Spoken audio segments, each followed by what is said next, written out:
Welcome to Engage in Trade 2024 Global Risk Outlook. My name is Susan Spitz, and I'm the Manager of International Business here at the World Trade Center. Thanks for joining us today as we kick off our monthly speaker series. As we often do, we take a look ahead to see what the headwinds and opportunities might be for international trade and commerce in 2024.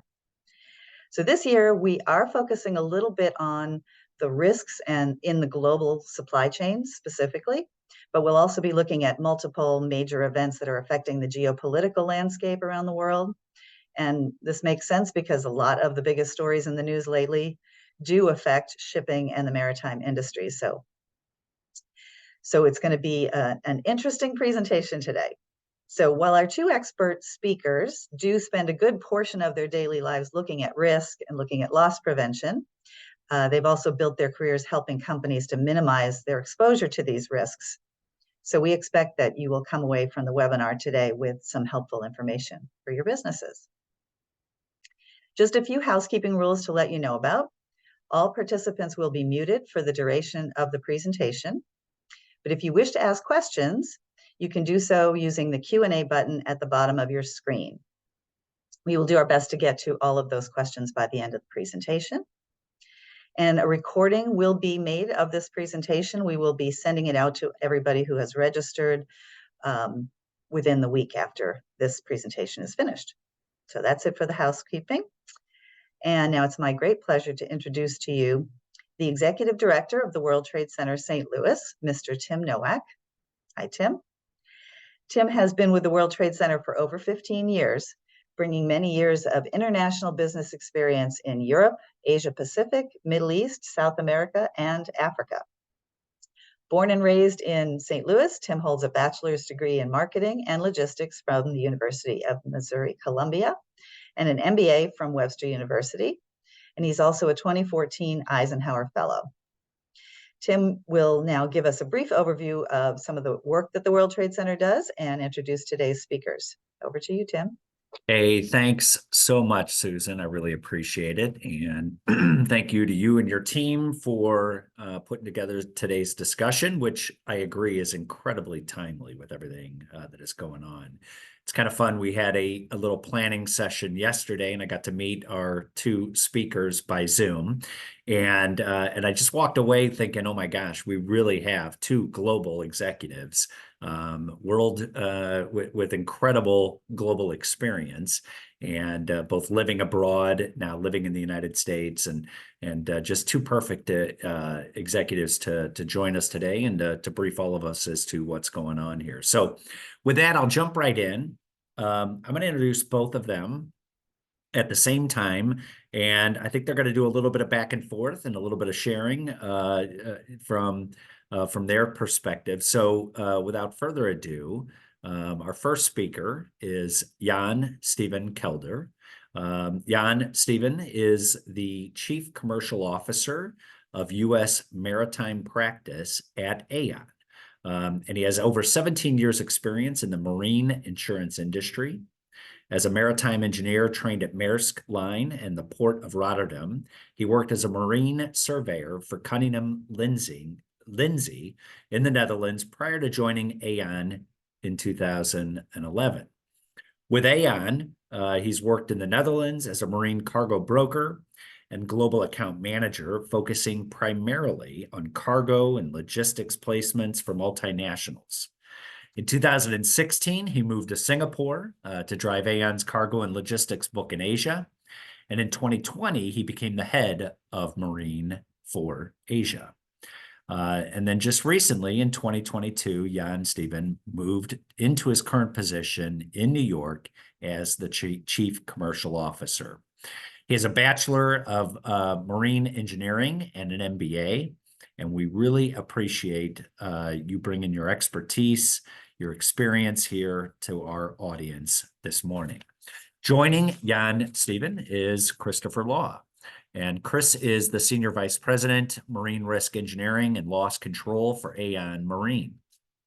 and Chris is also based in New York. So Chris joined Aon and their marine practice in December of 2019 and brings 17 years of experience as a maritime professional, beginning his career as a naval architect at Babcock International Shipyard in Plymouth, United Kingdom.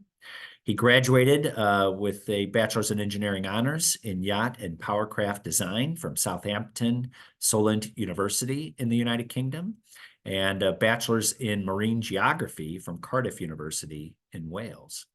In 2010, Chris relocated to the US, where he joined Martin and Ottaway, Red Bank, New Jersey, as a consultant in naval architect and marine engineering surveying. And in 2016, he joined Star Companies in New York, Marine Loss Control Services. And before joining Aon, he held a position as Assistant Vice President, Loss Control Managing for hull and marine liabilities. He holds New Jersey and New York State P&C producer licenses and is a member of the Institute of Marine Science, Engineering, and Technology. Chris's naval architecture, marine surveying, and specialist loss prevention expertise bring unique and differentiating technical capability to his clients. And we really are grateful, Chris, for you joining us today as well. And we look forward to your remarks. So with that, again, thank you to everyone for joining us today for our first Engage in Trade in 2024. We've got a great schedule of programs throughout the year, but no better way to kick off this program with Aon and their leadership and their expertise in this field. And so, Chris and Jan Steven, I'm going to kick it over to you guys. Thanks again. All right, thanks so much, Tim. Thanks for the very kind introduction, Susan, as well, and thanks everyone for joining today. It's a pleasure and an honor to be here with you this morning. Let's move on through this. If you can go to the next slide, please. That would be great. So Tim did an amazing introduction, and I love to see those pictures, which makes us look very young. So thanks thanks again for that kind introduction, Tim. Chris and myself, we both work for Aon. Aon is a company. We work in the business of risk advisory and insurance solutions. So we help our clients with all kinds of risks associated with a variety of industries. Specifically, Chris and myself are focusing on the supply chain and the maritime industry and everything coming with that. So let's kick it off. Chris and I will tag team throughout the presentation. So let's go to the next slide and we can kind of give you a bit of a feel what we're going to talk about. So there is a lot of stuff to talk about. So we had to make some decisions and drill it down. So we'll start with a quick introduction, why we talk about what we are going to talk about, and how we structure that. The two key components for today are supply chain security. We see a lot of challenges from a security perspective, in supply chain, in particular in the United States, something to be very mindful about. There are a lot of ways how we can deal with that. And of course, there are solutions how to potentially ensure that as well. The other component is the increasing vulnerability. If you just see the news every day now, part of the supply chain are challenging at the moment. So we will talk about the Red Sea, we will talk about the Panama Canal as two very specific examples, and what the underlying challenges are and how to potentially deal with that. With regard to the Q&A, as mentioned already kindly by Susan, feel free to answer questions whenever they pop up in the Q&A, so we can answer them immediately, or we might keep them until the end. So without further ado, very pleased to hand it over to Chris for the next slide. Chris, over to you. Thank you, Jan, and good morning, everyone. And again, pleasure to be here, and thanks to World Trade Center St. Louis for having us on. So yeah, let's get going. So really, as Jan alluded to, we're going to focus on two key subjects today in emerging risk and supply chain. Operational security is the first one, and by that we really mean cargo theft, and importantly to everyone on this call, theft prevention and what we can do about it, and the trends that we see happening.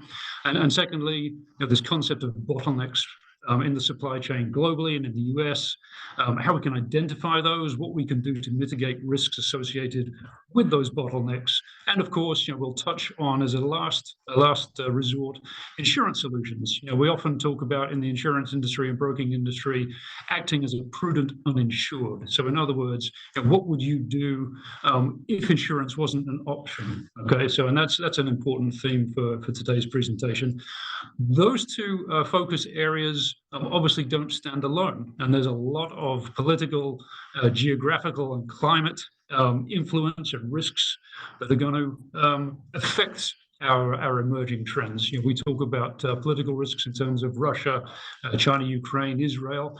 Obviously, all of these connect. The activity that's happening in Israel and Gaza at the moment, for example, is impacting shipping trade through the Red Sea and the Suez Canal. We can talk about the Panama Canal also, and Jan Steven will elaborate on this a little bit in terms of that as a bottleneck.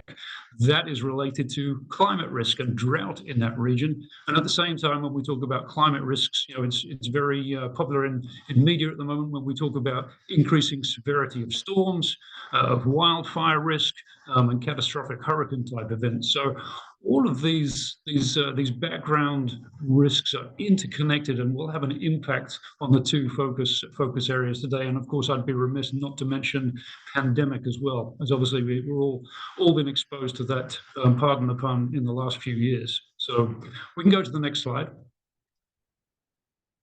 So supply chain security is our first focus area, and again, we can bounce very quickly to the next slide.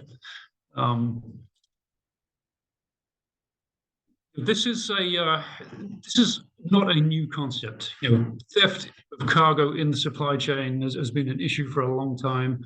What we really want to focus on is the trends, what we see happening and developing in recent years that we need to think about addressing and how we can address that. So the graphic on the right that you see on the screen at the moment, this is a heat map of cargo theft activity, obviously across North America.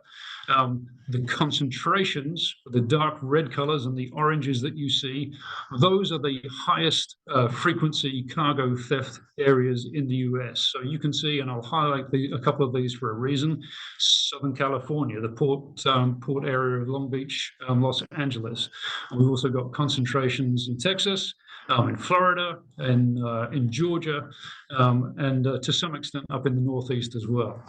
The trends that we are seeing, if we look at the first bullet here, we've got in the US alone almost 30% increase in cargo theft incidents in 2022 versus 2021. And obviously we'll be getting fresh data for 2023 very soon. Canada saw a 15% increase. Mexico, which is a key trading partner and a key gateway for goods flowing into and out of the US, although it was a fairly modest increase, is a little bit of a special case in that cargo theft in Mexico is problematic, period, but obviously increasing a little bit also. We're going to spend a bit of time focusing on California and the port of Los Angeles and Long Beach, in part because this links into our concept of bottlenecks and the sort of dependencies on particular geographical locations for global cargo trade flow. I think 40% of goods, containerized goods coming into the US, come in via California, Southern California ports. So there's a major concentration of flow of goods into and out of the US. So there's a vulnerability there because of that. And when we have these geographic, these political, these climate pandemic factors that really start impacting these bottlenecks, that's when we can really see these emerging trends. So specifically in California and the US, the first trend that we're seeing in terms of cargo theft is an increasing sophistication, an increasing element of strategic theft. And we'll explain a little bit more about what that is and what we can do about it. But essentially, not just a case of straight theft where an amount of cargo is just stolen or a truck is stolen from a parking lot. We're talking about assumed identities of trucking operators, of drivers, of the freight brokers that are involved in the process. We're talking about bad actors that are establishing false identities to pick up cargo. The other trend that we're seeing is a huge increase in opportunistic pilferage type thefts. And again, quite particular to Los Angeles, California, in that there's a dependency on road and rail to get goods out of state and within state to an extent. Rail is a very tough modality of transport to control and have oversight of.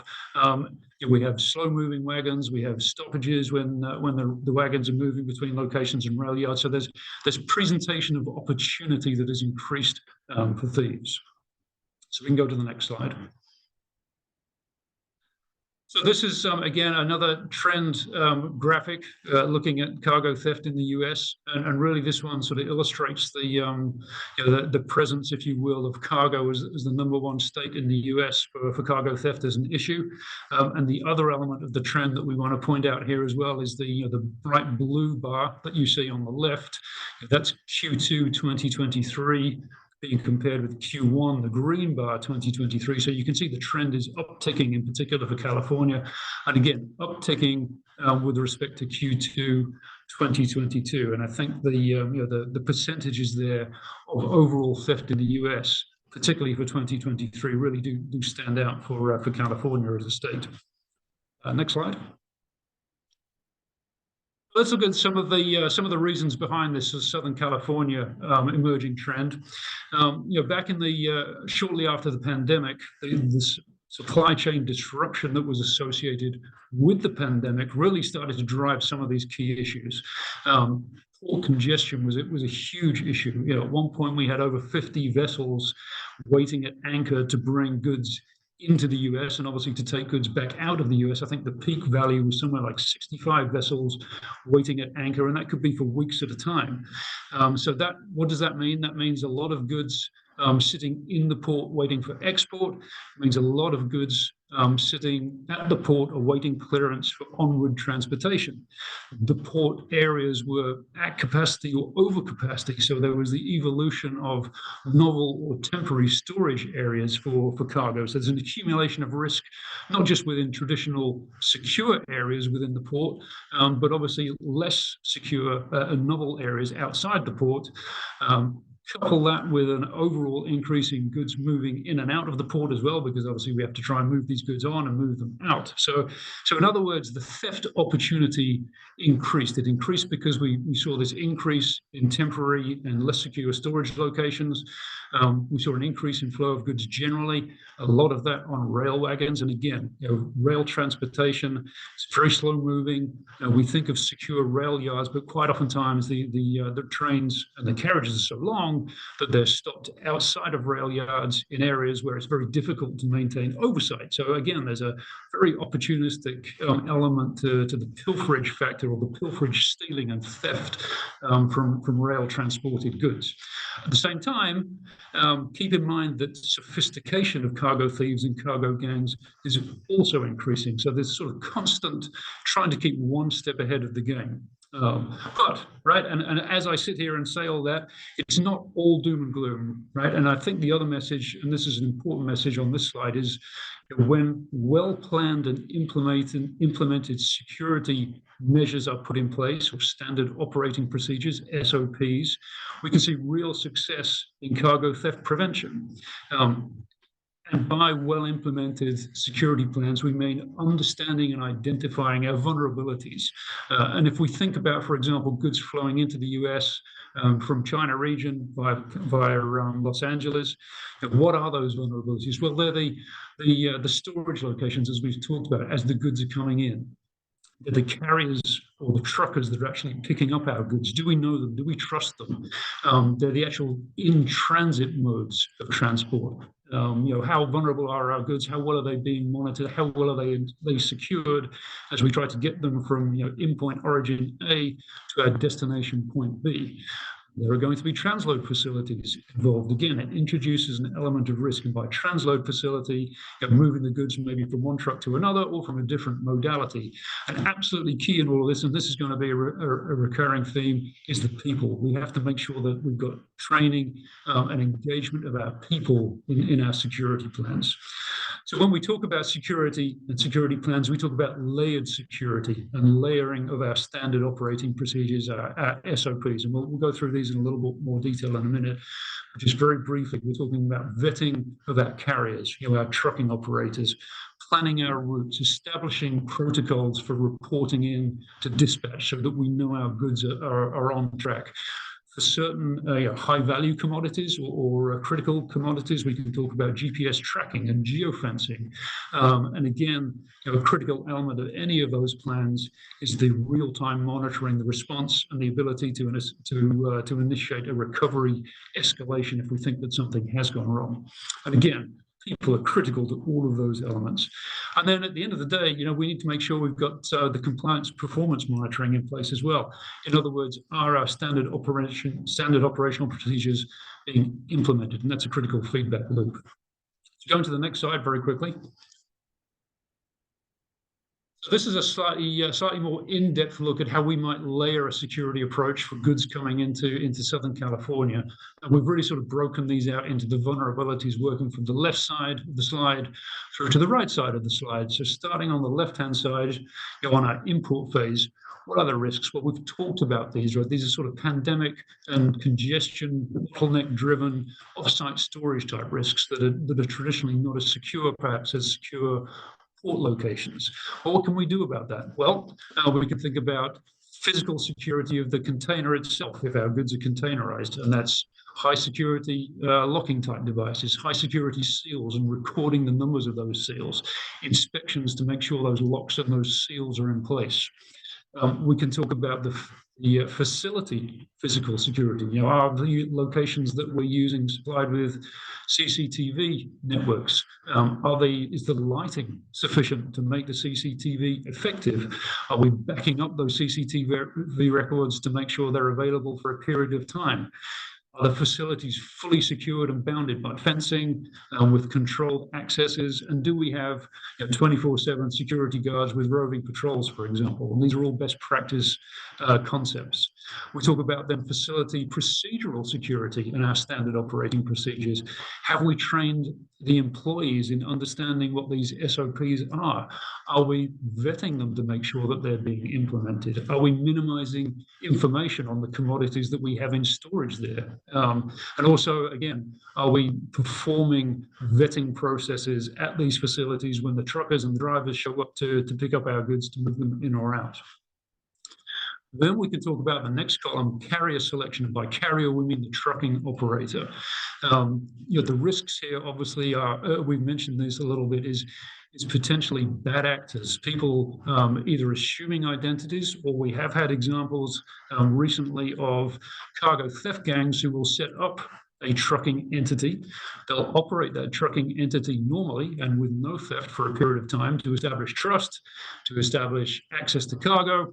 But then once that's established and they have access to the cargo, then we start to see entire truckloads, full FTL, full truckloads being stolen, or smaller scale from those truckloads. So in other words, they're establishing a level of trust, but ultimately the goal is to steal the goods.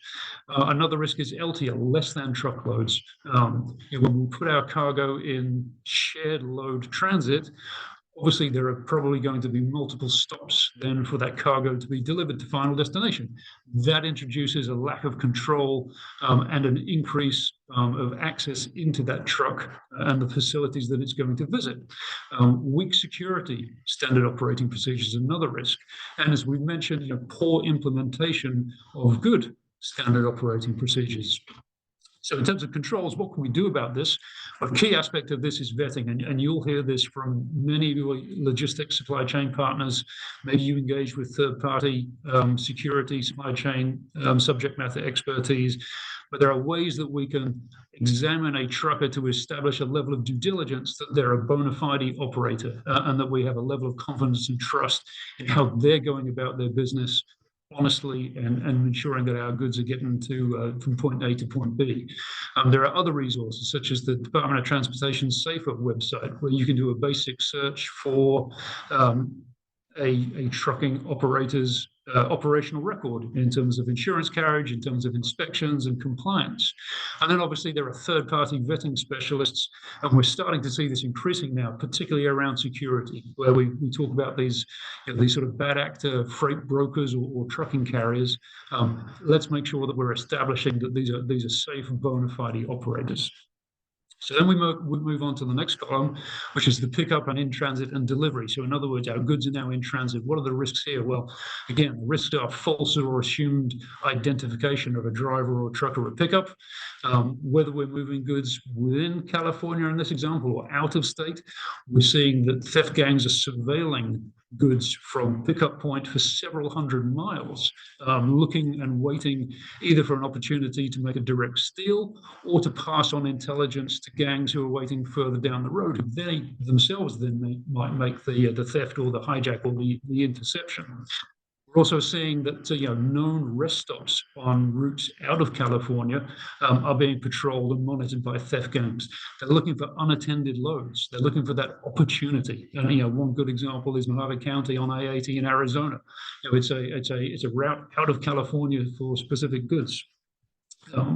So again, we can control this, right? And I do want to reiterate and reinforce that these controls are effective and can work. And what are our controls here? Well, we can pre-plan our routes and establish stopping locations where theft activity is lower, and where we're planning and waiting for our driver to stop at.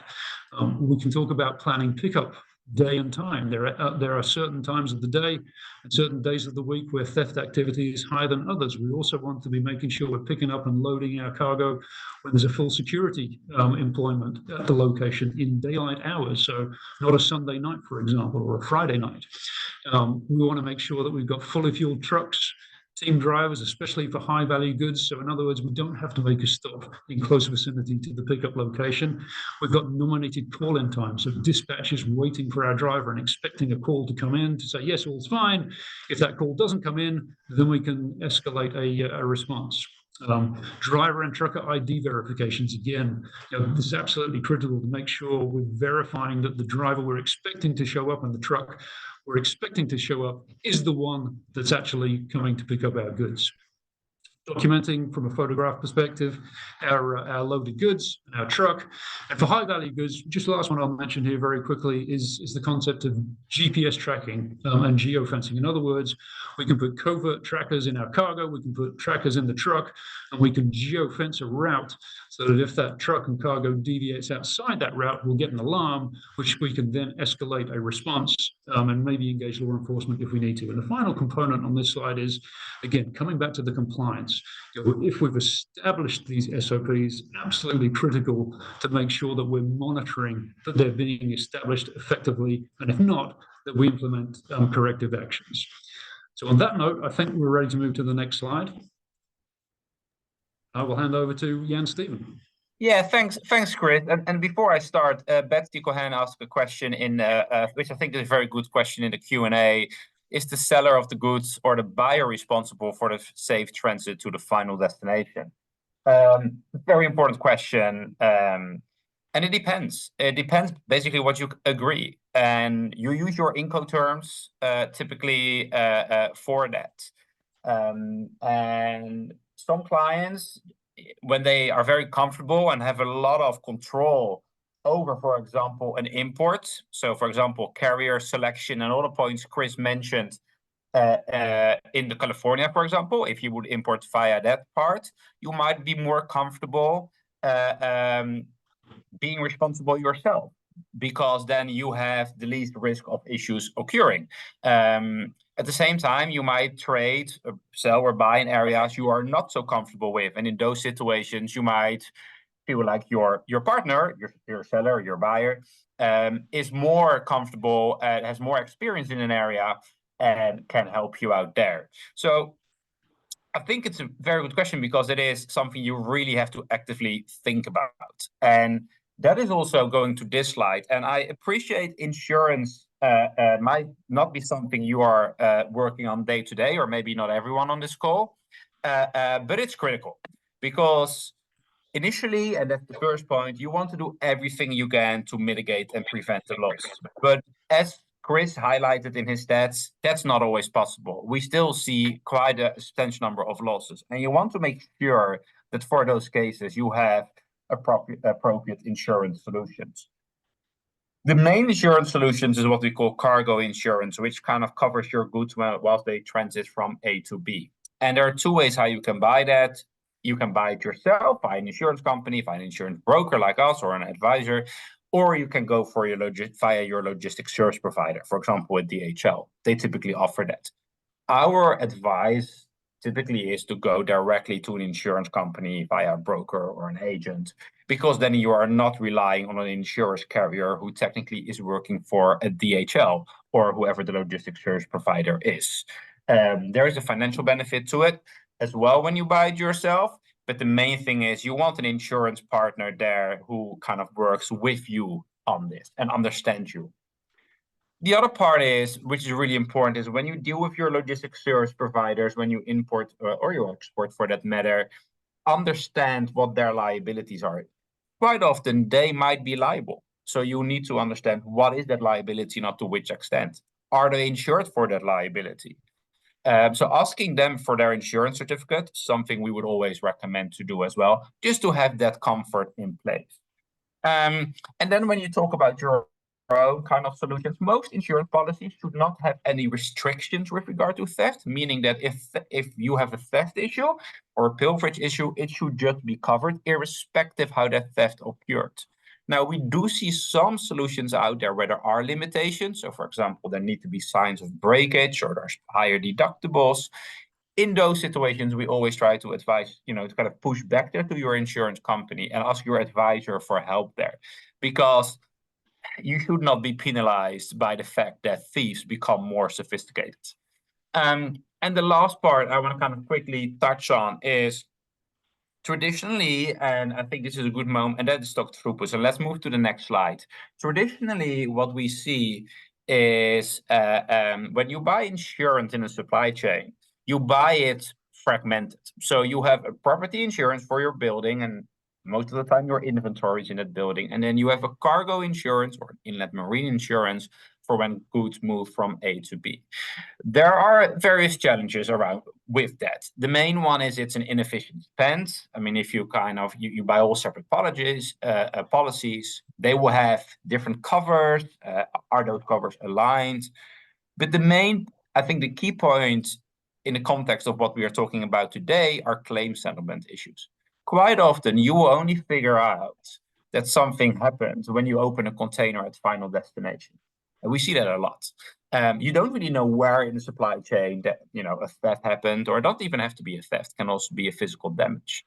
If you have multiple policies throughout your supply chain, then insurers are going to argue like, hey, it might be me, but it also might be somewhere else. So having one holistic policy, which is what we call a stock throughput policy, covering your assets whilst they go through the supply chains, is something we always advise to consider. So you can see that in the next slide. Basically what it does, it covers, and let's go to the next slide, that would be great. So basically what it does, it covers everything from manufacturing and import up to the final delivery of your client, and it will be fully bespoke towards your specific supply chain. So those are areas we would consider as a last resort, because although you should always prioritize prevention and risk mitigation, losses do occur and you want to protect your balance sheet. With that, let's move to the next subject of today, and that is increasing vulnerability. And as I said in the opening, we will touch on Suez and Panama for a moment.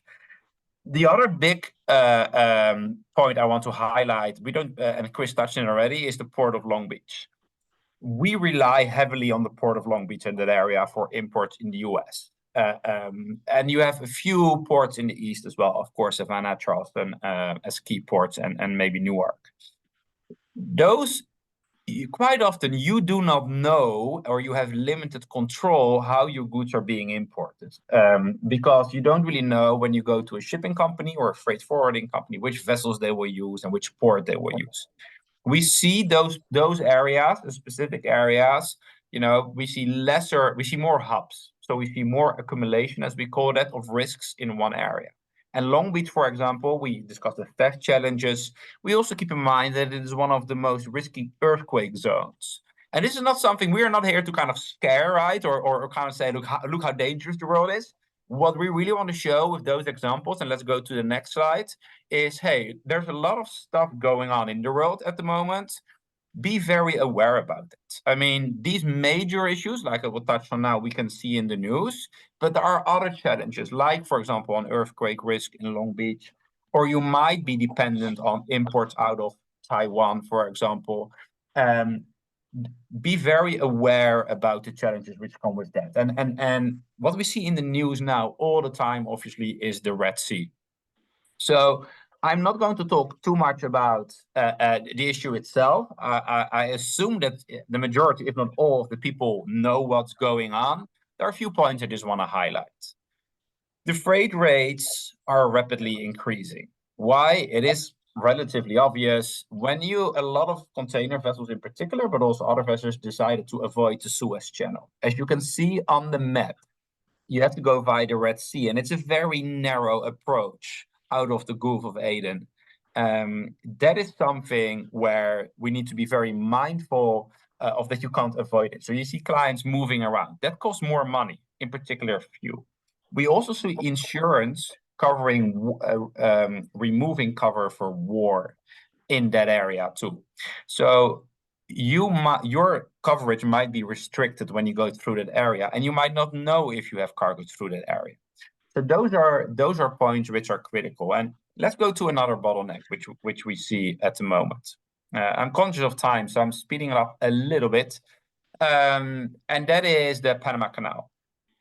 There's a lot of data here. The slides will be shared, so you can digest it at your own pace afterwards. Basically, 40% of all the container traffic going into the US goes via the Panama Canal. And that's a lot. And they are experiencing a record drought. And the consequences of that is that there's a lot of movement. You see most numbers being red. They're just going less vessels through the canal. And this is relatively recent.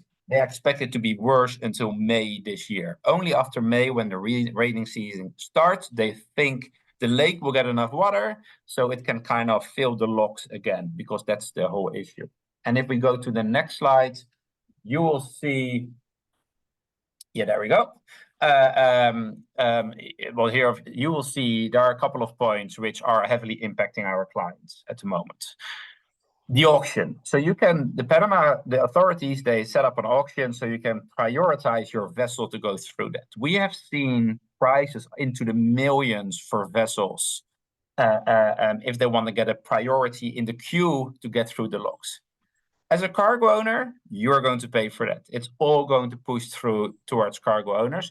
Maersk, as a consequence, has said we are going to use a train now for that as well. So we see a lot of delays, a lot of business interruption for our clients. And there are solutions to deal with that. And then we will talk about that in a little bit. But let's move on. And Chris, I hand it over back to you to discuss on a few of the overarching challenges which are kind of causing this. Yeah, thanks, Jan. And really to sort of follow on from that, we're sort of looking at this from the perspective of the volatility and the evolution of climate risks and political risks. Jan Stevens just talked about the drought condition in the Panama Canal. Who would have thought when the massive expansion project was completed on the Panama Canal a few years ago that within a couple of years we'd be talking about a drought condition, which is restricting the traffic volumes and the drafts of the vessels moving through it. Similarly, in the US, for all our catastrophic weather and flooding that we're seeing at the moment, the last 2 summers have seen critically low water levels on the inland waterway system. And this is a massively important artery for flow of goods throughout the US. 665 million tons of goods moved annually in the US, and and it's done safely. And from an ESG perspective, it's also done with a low carbon footprint. If you think of the tonnage of cargo moved for the fuel burnt to move it. Other factors, tornado alleys on the move. It sounds, it sounds somewhat ridiculous to say it, doesn't it? But the traditional tornado areas where we've had to think about property risks are now moving from the plains area a little bit further east. Wildfires is another one. And again, I don't think anyone probably sitting in the US hasn't been affected by wildfires to some extent. Traditionally, they've always happened, but the metrics now are showing that they're happening more frequently. They're happening in greater or larger size, different elevations. So again, all things that we have to be aware of, because it may impact where and how we do trade in terms of geography and intermodality, and that links into our sort of contingency planning and our controls and mitigations. Changes to the Atlantic hurricane season. NOAA has just updated its rolling classification for how many storms we expect a year, because the number of storms a year is increasing. And again, the last one here, this is sort of the slow burner, isn't it? Sea level rise and flood elevation considerations. All the time we're sort of focusing on the short term, the acute climate impacts. Sea levels are rising, thermal expansion, melting of glacial ice. So again, what are the resiliences and vulnerabilities for doing trade in those vulnerable locations? And politically, there's a lot of link, isn't there, between climate, geography, and political. Jan Stevens talked about the areas we're all aware of, Red Sea, Suez Canal, not just a political risk, but obviously we had a large container vessel block it for a couple of weeks, a year or so ago. There was an impact on a bottleneck. In terms of Ukraine and Russia and the Black Sea, obviously we've got to think about the physical effect potentially on cargo from a damage perspective, but also then how might that shift your trading patterns based on sanctions or other considerations. And if that does change, and again, another driver here might be a US-China trade war, you might look to move manufacturing geographies from, say, China to Mexico. Well, if you haven't traded and manufactured in Mexico previously, you may now have to deal with, probably will have to deal with, an entirely different theft exposure profile than you would have when you were dealing with trading in China. So I guess the bottom of the slide here really is sort of developing these thoughts of volatility of climate and political risks, how these are continually evolving, and how, as supply chain managers and risk managers, we need to be constantly looking at how our own risks are changing. So what are my current resiliences and vulnerabilities? In respect to those, do I have the right controls and mitigations in place at the moment? And that would include the risk transfer solutions that Jan Stevens mentioned.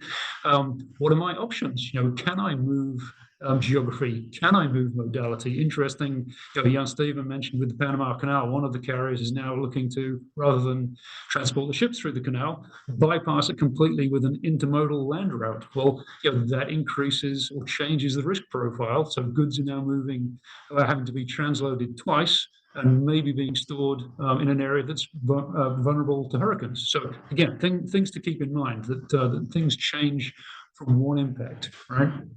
Then if I do implement a change or a contingency plan, do I still have sufficient resiliencies in terms of my controls, my risks, or do I introduce new vulnerabilities, and do I need new controls and or new risk transfer solutions to handle those? So really, just in summary on this slide, there's a lot of interlinking between these volatile and emerging risks. But again, we don't want to sit here and sort of be the fear mongers or the doom mongers. For consideration of these and implementation of our controls and our mitigations, and discussing your challenges with trusted subject matter expertise in your supply chain, and you can be very successful in managing those risks. So on that note, I'll hand the mic back to Jan Steven. Yeah, thanks, Chris. Let's move to the final slide. Yeah, here we go. Okay, perfect. So, and first of all, before I I saw an answer for Susan in the Q&A. Incoterms. If you are not familiar with Incoterms from a pure risk perspective, we strongly recommend to familiarize yourself with the Incoterms and follow them as closely as reasonable possible. It makes clear agreements with your partner during international trades are critical to understand what are your obligations and how can you manage risk. So purely from a risk angle, we strongly recommend to join one of the trainings the WTC is offering if could benefit from that. So last slide, insurance solutions around political and climate risks. There is no one-size-fits-all solution here. There are 4 points I want to kind of touch on and I want to kind of create some awareness about. Even if it's not your day-to-day to deal with insurance, I think it's important when you deal with international trade, you understand this exists. We discussed the cargo and the FTP, so I will ignore that component. Trade disruption cover. It's a very rare solution. It's not common, but it exists. And it basically means that if you have a trade disruption, for example, an ever given in the Suez Canal, or a port closure, which we saw during COVID, and as a consequence, your cargo is fine, but you have a business interruption, so you have a loss of revenue, you can look at insurance solutions for that. Again, it's something which is not, it's a very low cover, but it exists. The other part, which I want to highlight, is political risk insurance, which basically does what the name says. It insures you against political risks. Specifically, the main ones are war, riots, and terrorism. So if you trade or deal with areas where that can be a concern, and keep in mind, that can be as close to home as the US, where we have seen riots over the last couple of years for various political reasons.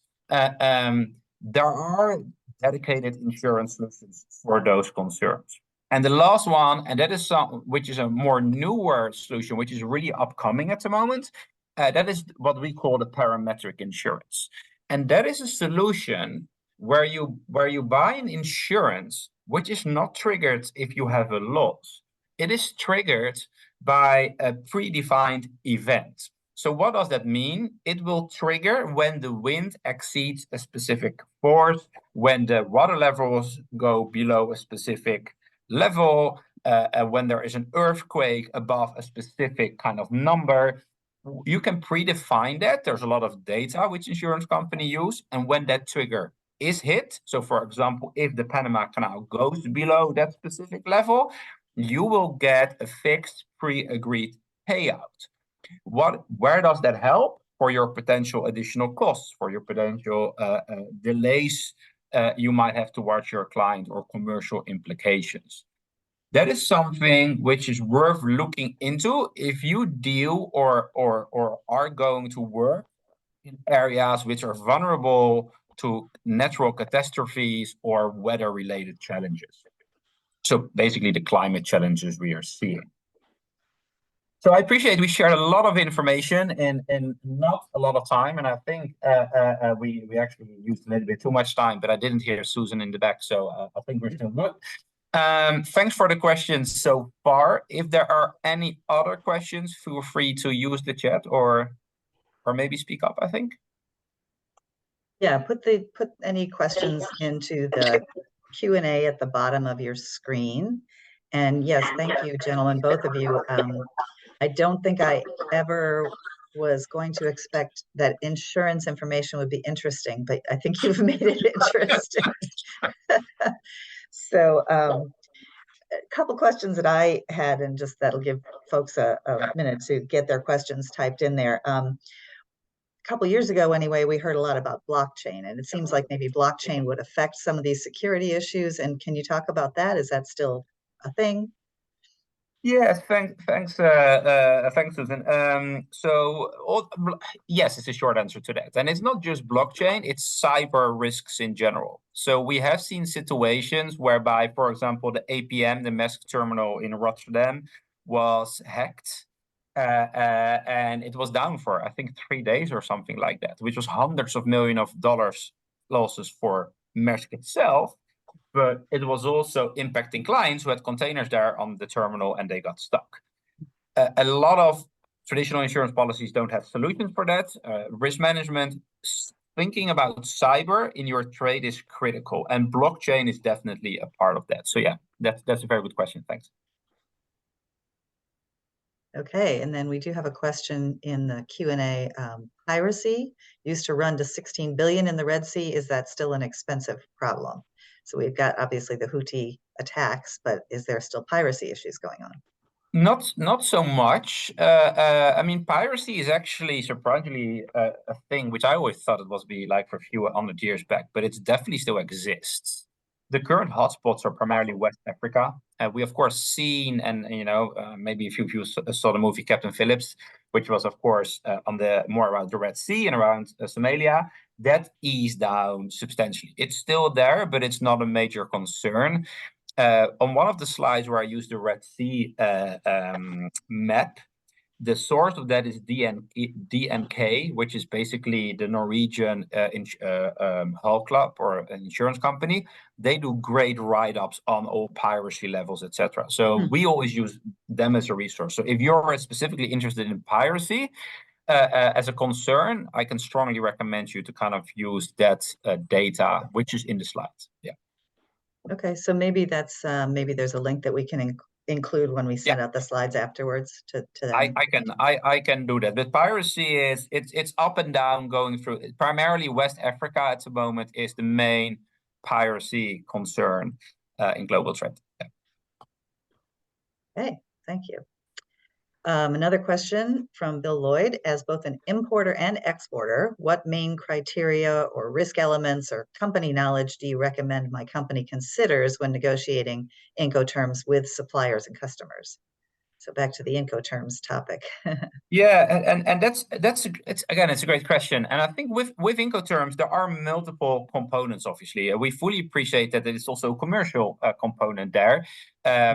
My approach always, and my advice from a risk perspective around the Incoterms always has been, if you are comfortable dealing with a specific area, so let's say California, for an example, which might be risky, control it yourself. So be in control yourself, because then you can control your risk management, you can control your insurance, you don't rely on an insurance from a supplier or a buyer. You have it all under control.